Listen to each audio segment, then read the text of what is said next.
이제 좀 날씨도 바뀌고 계절도 바뀌고 온도도 갑자기 떨어지는데 감기나 코로나 걸리지 마시고 늘 평안하시고 강건하시기를 다시 한번 주님의 이름으로 제가 축복을 드립니다.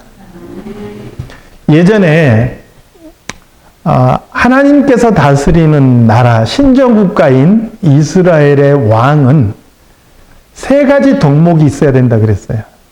첫 번째가 뭐냐면 적이 쳐들어왔을 때 가장 앞장서서 적을 물리침으로 나라와 백성을 보호하고 지켜야 될 책임이 있는 거예요.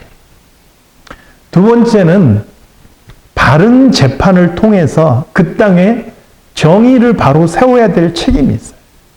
마지막으로는 하나님의 율법이자 신정국가의 사회법인 이 율법을 누구보다도 가까이에서 날마다 율법을 듣고 그 율법대로 살아가야 될 책임이 왕에게 있어요.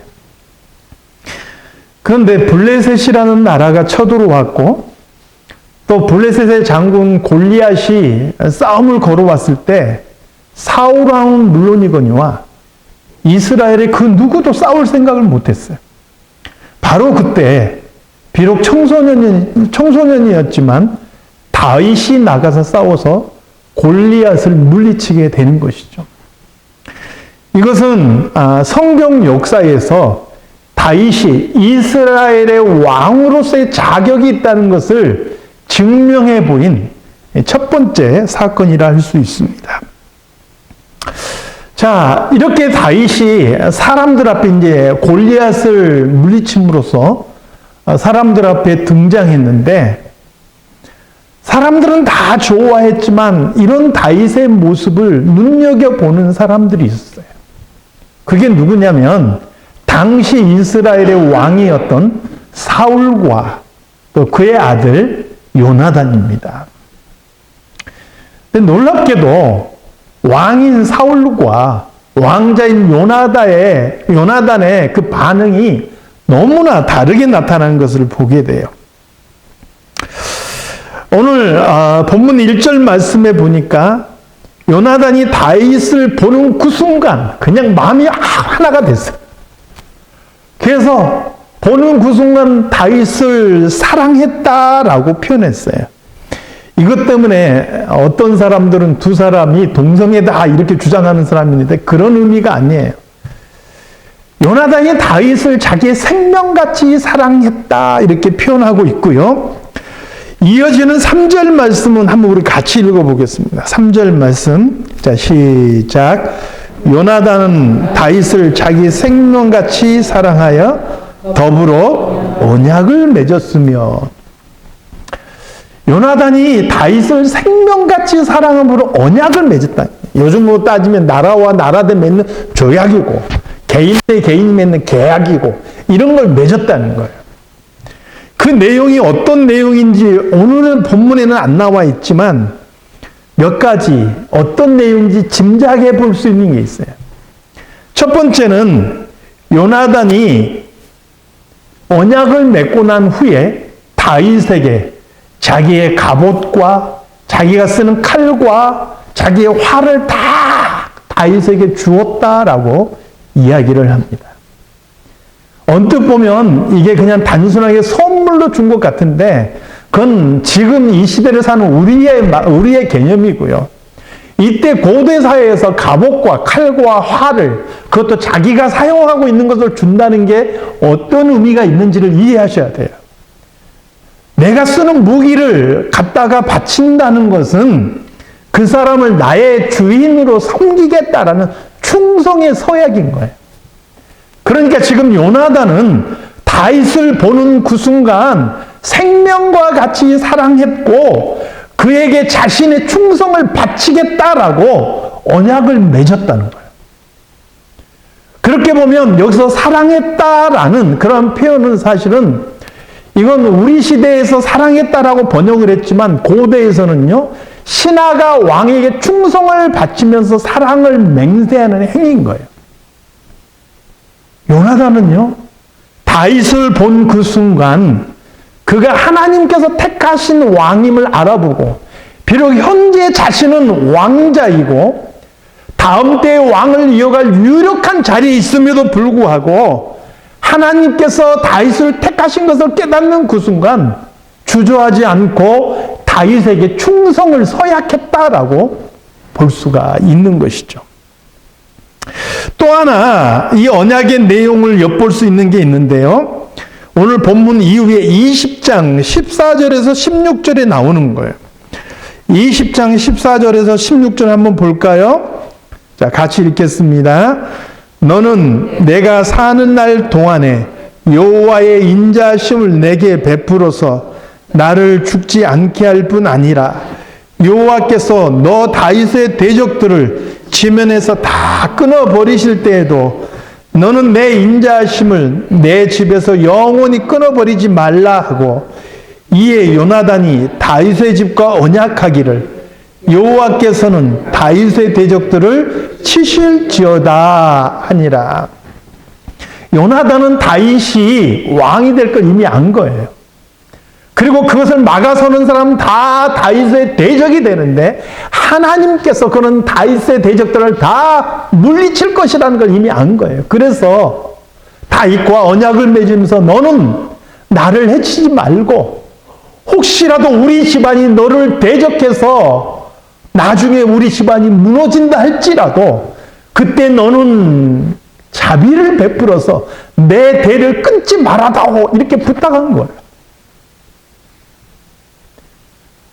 이 다윗은 나중에 이 요나단의 부탁을, 이 언약을 기억하고 요나단의 아들 무비보셋에게 사울의 모든 재산을 돌려주고 왕자들과 함께 자기 상에서 함께 먹도록 그렇게 배려해 준 모습을 보게 되는 것이죠. 요나단은 믿음 있는 사람입니다. 그래서 하나님의 뜻을 분별하자마자 그 뜻에 기꺼이 순종하는 그런 요나단의 모습을 보게 되죠. 반면에 아버지의 이 사울은 전혀 다른 선택을 하는 것이죠. 처음에 사울이 다윗을 이곳저곳 보내서 일을 시켰는데 다윗이 아주 지혜롭게 일을 잘 처리하는 거예요. 이때 당시에 일을 처리한다는 게 뭐냐면 대개 사람과 사람 사이에 분쟁들이 일어났을 때 그 분쟁을 어떻게 정리할지 일종의 재판이에요. 그런데 다윗이 그 일을 잘 처리한 거예요. 적을 무찔렀을 뿐만 아니라 이러한 일들도 잘 처리하는 거예요. 그게 할 수 없이 사울이 다윗을 군대의 장으로 삼았는데 아무도 그것을 이상하게 여기지 않았다는 거예요. 자, 보십시오. 이때 당시에 다윗의 나이가 17세에서 18세 정도 됐어요. 그런데 이 소년이 군대의 장이 됐는데 아무도 그걸 이상하게 여기지 않았어요. 백성들도 합당하게 여겼고 사울의 신하들조차도 합당하게 여겼다라는 거예요.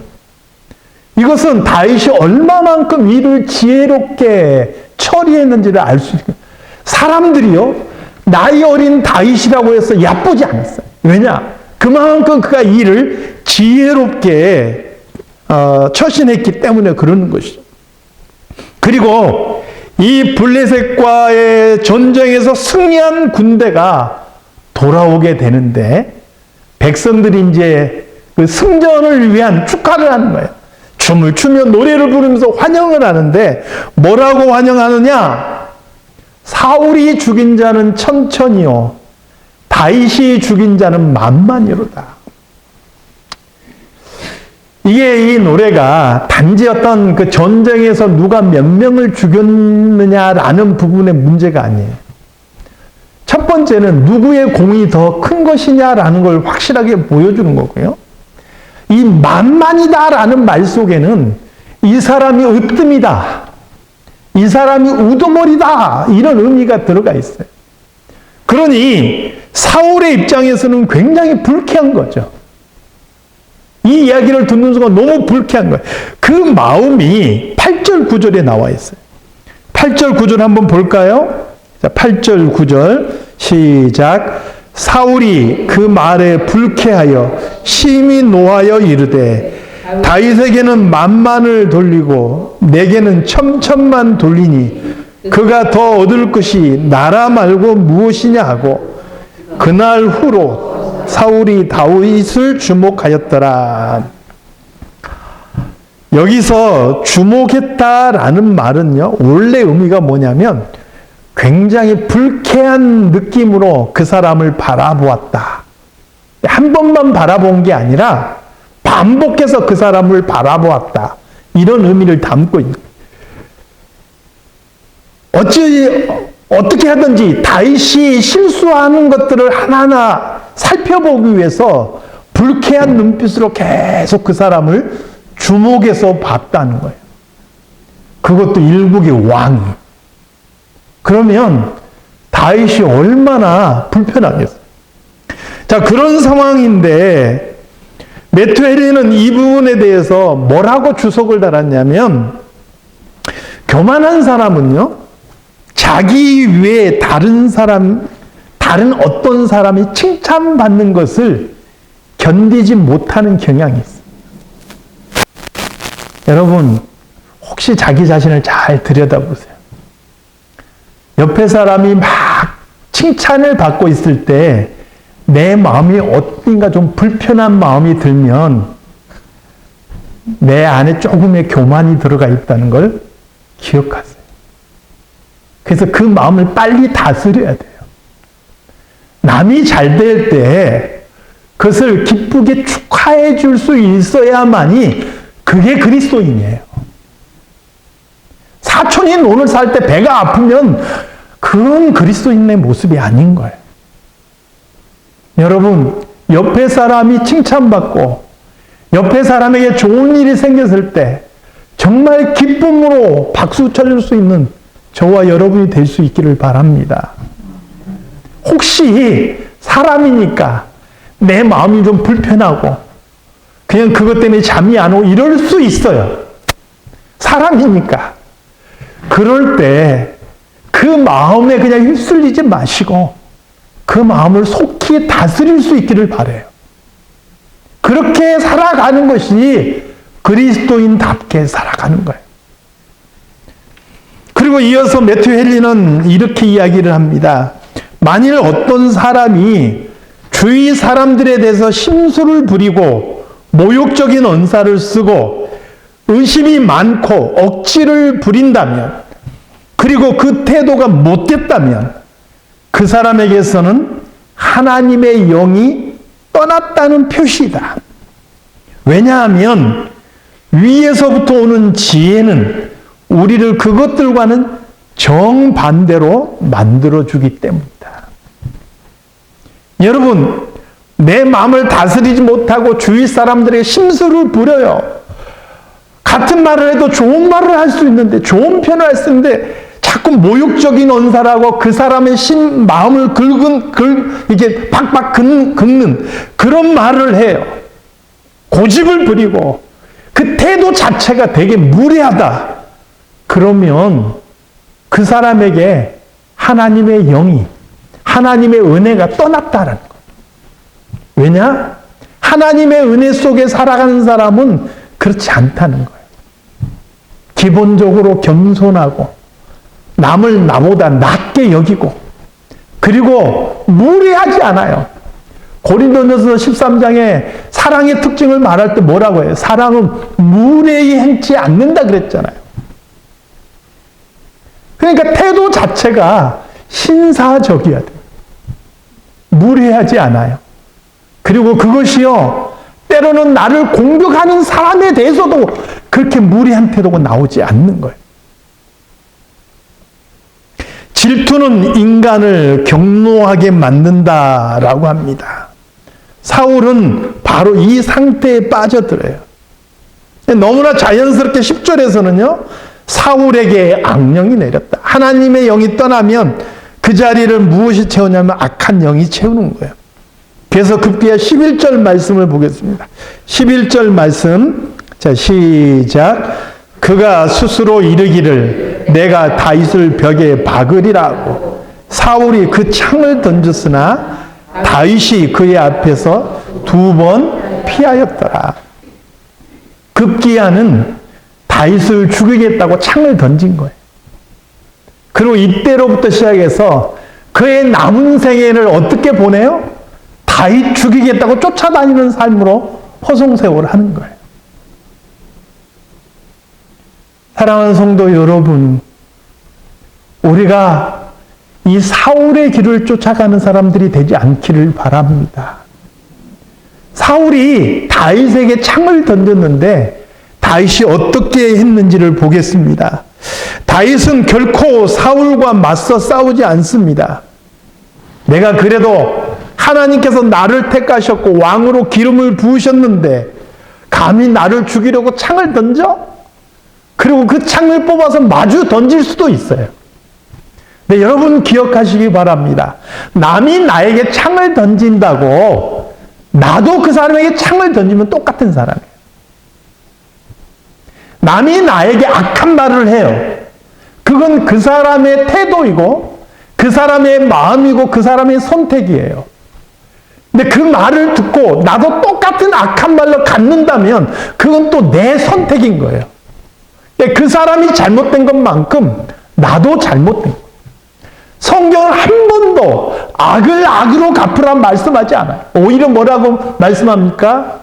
악을 악으로 갚지 말고 선으로 악을 이기라 이렇게 말씀하셨어요. 그러니까 다윗은 그 창을 뽑아서 되던지지 않았다는 거예요. 오히려 2번 피했다. 성경은 그렇게 말씀하고 있는 거예요. 단지 다윗은 사울과 맞서 싸우지 않고 피하기만 했을 뿐인데 12절 말씀에서는 뭐라고 말씀합니까? 12절 말씀 함께 읽겠습니다. 시작. 여호와께서 사울을 떠나 다윗과 함께 계심으로 사울이 그를 두려워한지라. 하나님께서 다윗과 함께 계심으로 사울이 두려워했어요. 사울은 왕입니다. 다윗보다 더 어른이에요. 손에 창을 잡고 있는 사람이에요. 그럼에도 불구하고 단지 다윗과 함께 하시는 하나님을 그가 느낀 것만으로도 다윗을 두려워했다. 이렇게 말씀하는 거예요. 그래서 견딜 수 없으니까 다윗을 쫓아내요. 군대의 장인데 천부장을 만들어서 쫓아내버려요. 오늘날로 따지면 뭐라 그래야 되지? 합참의장? 그냥 국방부 장관이라 좀 칩시다. 국방부 장관인데 이 사람을 그냥 사단장 만들어서 그냥 저 멀리 전방으로 보내버렸다. 이런 말하고 똑같은 거예요. 그렇게 보냈는데 그럼에도 불구하고 성경은 뭐라고 말씀하냐면 14절 말씀 함께 읽겠습니다. 자, 14절 말씀 시작. 다윗이 그의 모든 일을 지혜롭게 행하니라. 여호와께서 그와 함께 계시니라.